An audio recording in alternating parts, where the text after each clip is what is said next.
بسم اللہ الرحمن الرحیم۔ السلام علیکم پیارا اسلام کے دوستو حضرت موسیٰ علیہ السلام سے جانوروں کی زبان سیکھنے والے شخص کا انجام کیا ہوا، اس حوالے سے آج کی اس ویڈیو میں ہم بات کریں گے۔ دوستو یہ واقعات آپ احباب کے ساتھ شیئر کرنے کا مقصد یہ ہوتا ہے کہ ہم اللہ رب العزت کے ہر فیصلے کو دل سے تسلیم کر لیں۔ اگر اللہ نے ہم سے کسی چیز کا علم ظاہر نہیں کیا تو اس میں بھی ہمارے لیے ضروری اصلاح اور بہتری ہے۔ ایک شخص نے حضرت موسیٰ علیہ السلام سے درخواست کی کہ مجھے جانوروں کی زبان سکھا دیں۔ عین ممکن ہے کہ ان کی باتوں سے مجھے کسی قدر عبرت حاصل ہو۔ مزید بات کرنے سے پہلے پیارا اسلام کو لائک کریں، چینل کو سبسکرائب کریں اور ہماری دعا کا حصہ بننے کے لیے کمنٹ میں اپنا نام لکھیں۔ دوستو انسانوں کی بات تو ان کے اپنے ہی مفاد کے گرد گھومتی ہے۔ عین ممکن ہے کہ جانور محض آخرت کے بارے میں بات کرتے ہوں۔ حضرت موسیٰ علیہ السلام نے اسے منع فرمایا اور یہ بھی فرمایا کہ یہ عمل تیرے لیے خطرناک ثابت ہو سکتا ہے۔ اللہ رب العزت نے ہمیں جانوروں کی بولیاں سیکھنے سے منع فرمایا ہے اور یہ ہمارے لیے نقصان دہ بھی ہو سکتا ہے، لیکن وہ بضد رہا۔ بالآخر حضرت موسیٰ علیہ السلام نے اللہ تعالیٰ سے رجوع کیا۔ اللہ تعالیٰ نے حکم دیا کہ اسے جانوروں کی زبان سکھا دو۔ اس کے باوجود حضرت موسیٰ علیہ السلام نے اس شخص کو سمجھایا کہ اپنی ضد سے باز آ جاؤ وگرنہ نقصان اٹھاؤ گے، لیکن وہ شخص نہ مانا۔ بالآخر حضرت موسیٰ علیہ السلام نے اسے مرغ اور کتے کی بولی سکھا دی۔ انہوں نے اس شخص سے فرمایا کہ اللہ تعالیٰ نے مجھے محض اتنی ہی اجازت فراہم کی ہے۔ اگلے روز آزمانے کی خاطر گھر کے دروازے پر آن کھڑا ہوا۔ اس کی خادمہ نے اندر سے دسترخوان اٹھایا اور اسے باہر گلی میں جھاڑا۔ اس میں سے بچی کھچی روٹی کا ایک ٹکڑا زمین پر آن گرا۔ مرغ فوراً اس ٹکڑے کی جانب لپکا اور کھا گیا۔ کتے نے کہا کہ تم نے زیادتی کی ہے، تم تو مٹی میں گرے ہوئے دانے بھی تلاش کر سکتے ہو، لیکن میں ایسا نہیں کر سکتا۔ اگر تم روٹی کا یہ ٹکڑا میرے لیے چھوڑ دیتے تو میں اسے کھا کر اپنی بھوک کسی قدر مٹا سکتا تھا۔ مرغ نے کہا کہ تم فکر نہ کرو، کل مالک کا گھوڑا مر جائے گا اور تم گوشت سے لطف اندوز ہو جانا، کیونکہ گھوڑے کا گوشت انسانی استعمال کے لیے نہیں آ سکتا، لہٰذا تم امید رکھو کل کا دن تمہارے لیے بہت بڑا اور بہت اچھا دن ثابت ہوگا۔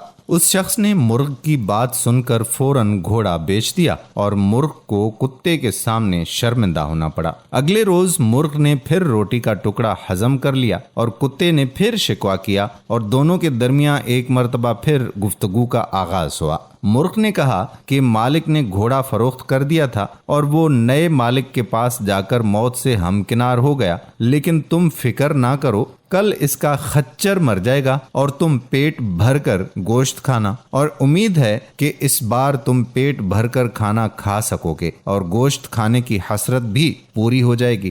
اب بس تو آج کا دن جیسے تیسے کر کے گزار لو اور کل کا دن نکلتے ہی تم جی بھر کر گوشت کھانا۔ جیسے ہی اس شخص نے ان دونوں کی باتیں سنی تو اس نے سوچا کہ ان کی باتیں پہلے بھی درست ثابت ہوئی تھیں، لہٰذا دن نکلنے سے پہلے ہی اس خچر کا کچھ کیا جائے۔ اس شخص نے نہ آؤ دیکھا نہ تاؤ دیکھا اور سیدھا بازار چلا گیا۔ اس شخص نے خچر بھی فوراً بیچ دیا۔ تیسرے روز دونوں جانوروں میں ایک مرتبہ پھر گفتگو ہوئی۔ کتے نے مرغ سے کہا کہ تم جھوٹے ہو اور اگر میں تمہارے پیچھے لگا رہا تو بھوک سے مر جاؤں گا۔ مرغ نے جواب دیا کہ مالک نے خچر بیچ دیا اور وہ نئے مالک کے پاس جا کر مر گیا، لیکن کل اس کا غلام مر جائے گا اور کتوں اور بھکاریوں میں روٹیاں تقسیم ہوں گی، تم بھی خوب پیٹ بھر کر کھانا۔ اس شخص نے فوراً غلام کو بیچ دیا اور اس مرتبہ بھی نقصان سے محفوظ رہا۔ وہ بہت خوش تھا کیونکہ جانوروں کی بولی سیکھنے کی وجہ سے وہ مسلسل نقصان سے بچتا چلا آ رہا تھا۔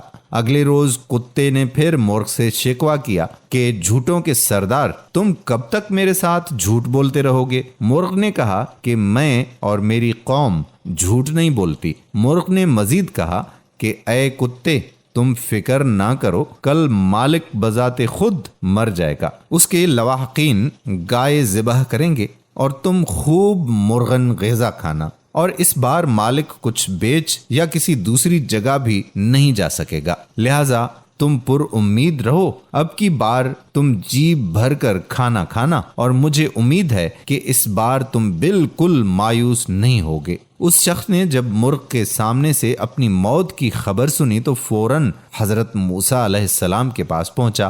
انہوں نے فرمایا کہ تم جس طرح دوسری چیزیں بیچ کر نقصان سے محفوظ رہے ہو، اسی طرح اپنے آپ کو بھی بیچ دو۔ حضرت موسیٰ علیہ السلام نے کہا کہ اللہ تعالیٰ کی قضا و قدر نہیں ٹل سکتی، لیکن میں اللہ تعالیٰ سے یہ دعا کروں گا کہ تیرا خاتمہ ایمان پر ہو۔ اس دوران اس شخص کی طبیعت بگڑ گئی اور اس پر نزا کی کیفیت طاری ہو گئی۔ حضرت موسیٰ علیہ السلام نے اللہ تعالیٰ سے دعا کی کہ یا اللہ اس گناہ گار کی خطا معاف کر دے۔ حضرت موسیٰ علیہ السلام کی دعا پر اللہ تعالیٰ نے فرمایا کہ ہم نے اسے ایمان عطا کیا، اگر تم چاہو تو ہم اسے دوبارہ زندگی عطا کر دیں، بلکہ مردوں کو زندگی عطا کر دیں۔ حضرت موسیٰ علیہ السلام نے عرض کیا کہ یا اللہ یہ دنیا تو فانی ہے، اگر یہ تیرے حکم سے زندہ بھی ہو گیا تو پھر مرے گا، اسی لیے تو اسے ابدی زندگی بخش دے، اور دوسرے مردے بھی جو تیرے حضور حاضر ہو چکے ہیں ان پر بھی رحم عطا فرما۔ دوستو، اللہ پاک کی ہر بات میں کوئی نہ کوئی حکمت ہوتی ہے، اور جن چیزوں کا علم اللہ رب العزت نے ہمیں نہیں سکھایا، اس میں بھی ہمارے لیے کوئی نہ کوئی بہتری ضرور ہوتی ہے۔ اللہ سے دعا ہے کہ ہمیں اپنے نیک بندوں میں شامل فرما اور ہمارا خاتمہ بالایمان فرما، آمین ثم آمین۔ دوستو، ایسی مزید دلچسپ اور معلوماتی ویڈیوز کے لیے پیارا اسلام کے چینل کو ضرور سبسکرائب کر لیں تاکہ آپ کو ایسی ہی دلچسپ ویڈیوز دیکھنے کو ملتی رہیں۔ زندگی نے وفا کی تو انشاءاللہ پھر کسی نئی ویڈیو میں ملاقات